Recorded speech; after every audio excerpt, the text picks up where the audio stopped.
Shalom, selamat pagi Bapak Ibu. Kita berjumpa lagi di Rehat 26 Agustus 2022. Sebelum kita beraktivitas, marilah kita membaca dan mendengarkan renungan firman Tuhan pada pagi yang indah ini. Sebelumnya mari kita berdoa. Bapa dalam surga, Bapa yang kami sembah dan kami puji, dikuduskanlah namamu.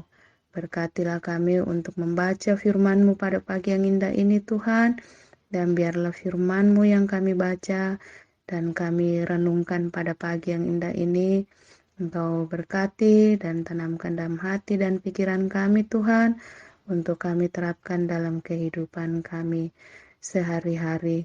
Diberkatilah kami Tuhan di dalam nama Yesus. Amin. Pembacaan kita pada pagi yang indah ini dari Yeremia 12 ayat 1 sampai dengan 13. Keluhan Yeremia dan jawab Allah. Engkau memang benar ya Tuhan, bila mana aku berbantah dengan Engkau. Tetapi aku mau berbicara dengan Engkau tentang keadilan. Mengapa mujur hidup orang-orang fasik, sentosa semua orang yang berlaku setia? Engkau membuat mereka tumbuh dan mereka pun juga berakar. Mereka tumbuh subur dan menghasilkan buah juga. Memang selalu Engkau di mulut mereka, tetapi jauh dari hati mereka. Ya Tuhan, Engkau mengenal aku, Engkau melihat aku, dan Engkau menguji bagaimana hatiku terhadap Engkau. Tariklah mereka keluar seperti domba-domba sembelihan, dan khususkanlah mereka untuk hari penyembelihan. Berapa lama lagi negeri ini menjadi kering dan rumput di segenap padang menjadi layu? Karena kejahatan penduduknya, binatang-binatang dan burung-burung habis lenyap. Sebab mereka telah mengira, ia tidak akan melihat tingkah langkah kita. Jika engkau telah berlari dengan orang berjalan kaki dan engkau telah dilelahkan, bagaimanakah engkau hendak berpacu melawan kuda? Dan jika di negeri yang damai engkau tidak merasa tentram, apakah yang akan engkau perbuat di hutan belukar sampai Yordan? Sebab saudara-saudaramu di dalam kaum keluargamu, mereka sendiri juga berbuat khianat terhadap engkau. Mereka juga bersama-sama di belakangmu. Jangan percaya kepada mereka sekalipun mereka berkata manis kepadamu. Aku telah meninggalkan kediamanku, telah membuangkan negeri milikku. Aku telah menyerahkan buah hatiku ke dalam tangan musuhnya. Negeri milikku sudah menjadi seperti singa di hutan bagiku. Ia mengeraskan suaranya menentang aku, sebab itu aku membencinya.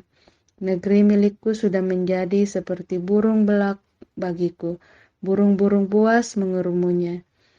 Ayo, kumpulkanlah segala binatang di padang, bawalah untuk menghabiskannya.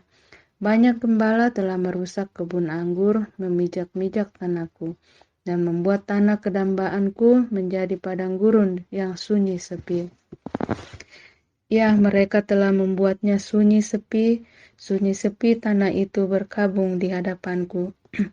Sunyi sepi sekarang segenap negeri itu, tetapi tidak ada orang yang memperhatikan.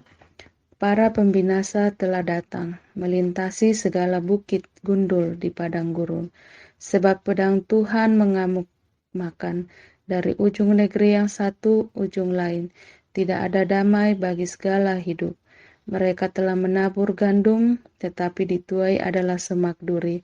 Mereka telah bersusah payah, tetapi usaha mereka tidak berguna. Mereka malu karena hasil yang diperoleh mereka akibat dari murka Tuhan yang menyala-nyala. Judul renungan kita, jangan cemburu terhadap orang jahat. Kita sering mendengar orang berkata, mengapa orang baik itu cepat mati? Mengapa bukan orang jahat?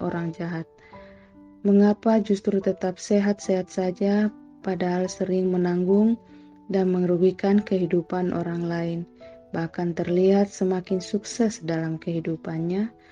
Apakah Tuhan memanggil cepat orang baik agar jangan ada kemungkinan jatuh di kemudian hari? dan umur panjang bagi orang-orang jahat, agar ada kesempatan bertobat. Dengan rendah hati, Yeremia mengeluh tentang keberhasilan dan kesuksesan orang-orang fasik. Ia tulus dan lurus hati seperti diketahui Tuhan, sehingga ia berhak memohon dan memperjuangkan orang banyak, bahwa hanya Tuhan yang dapat mengakhiri kefasikan orang-orang fasik. Jawaban Tuhan sungguh tak terduga. Yeremia justru harus lebih siap lagi menanggung penderitaan batin, dihianati keluarga, dan masalah semakin berat untuk beberapa saat lagi. Bahkan Tuhan sendiri seolah meratapi kehancuran umatnya sebagai akibat dosa para pemimpinnya dan masyarakatnya. Hal serupa dialami pemazmur. Tidak ada gunanya cemburu kepada kemujuran dan kecongkakan orang fasik, karena akan berakhir secara tragis dan mengerikan. Mazmur 73 ayat 1-20. Kita tidak dapat mengetahui dengan pasti rancangan Tuhan tentang hidup kita di dunia ini. Yang pasti bahwa Allah mengasihi dunia dan kita sebagai orang percaya menjadi istimewa. Dalam iman kita memiliki kepastian, pemeliharaan dan tuntunan Tuhan yang berlaku atas hidup kita. Dia menghendaki kita memuliakan Dia sambil menikmati berkat-Nya, sekalipun perjuangan kehendaknya di dunia sambil menantikan penggenapannya bagi kita dan dunia ini. Amin. Demikianlah firman Tuhan pada pagi yang indah ini. Marilah kita berdoa. Bapa dalam surga, Bapa yang kekal, terima kasih untuk firman-Mu pada pagi yang indah ini yang kami boleh baca. Dan biarlah firman-Mu ini Tuhan, Engkau berkati untuk kami semua, untuk kami dapat lakukan dalam kehidupan kami. Terima kasih atas segala penyertaan-Mu sepanjang malam Tuhan.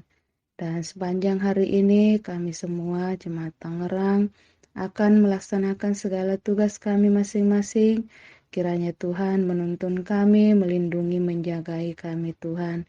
Diberkatilah juga Pak Pendeta Sabara dalam segala tugas dan pelayanannya di Gereja Jemaat Tangerang, dan berkati semua majelis dan seluruh OIG dan juga seluruh panitia HRG untuk segala kegiatan Jemaat Tangerang. Biarlah Tuhan memberkati.